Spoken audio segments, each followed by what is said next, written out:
కూటమి ప్రభుత్వం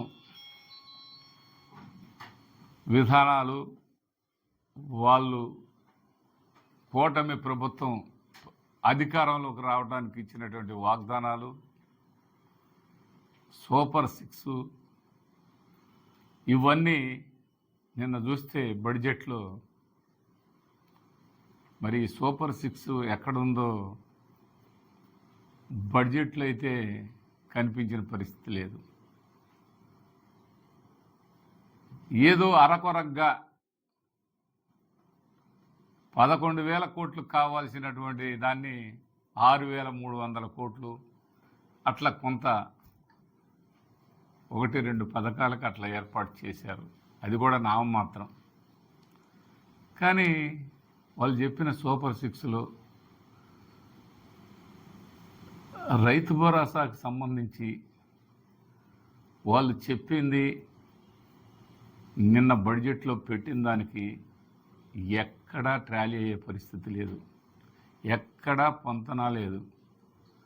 బడ్జెట్ అంటే సూపర్ 6కి వాళ్ళు పెట్టిన బడ్జెట్ మొత్తం కూడా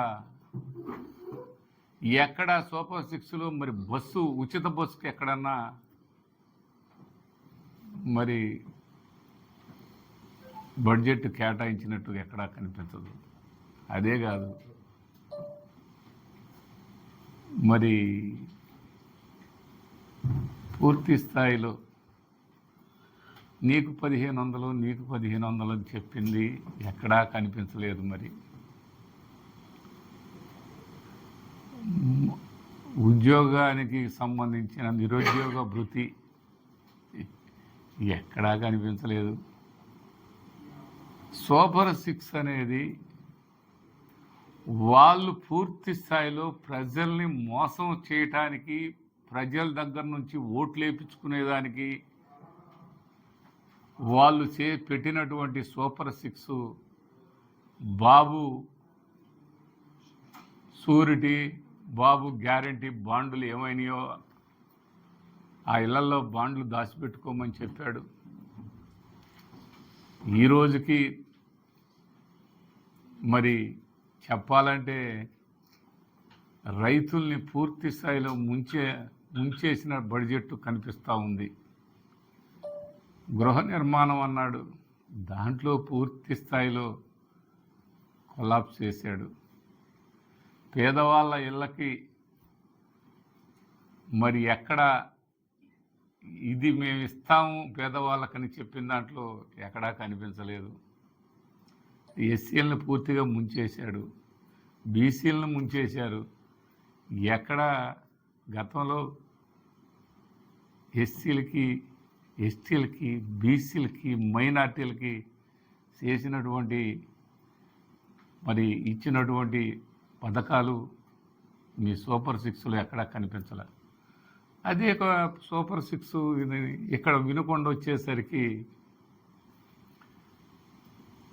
వరెగపుడిసెల ఏమైపోయింది? వరెగపుడిసెల ఇవ్వకపోగా బొల్లాపల్లిని మొత్తాన్ని ముంచి నీళ్ళల్లో ముంచుతారంట.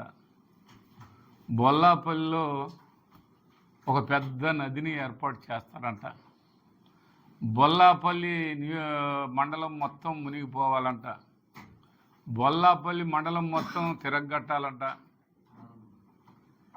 అస్సలు లేదు.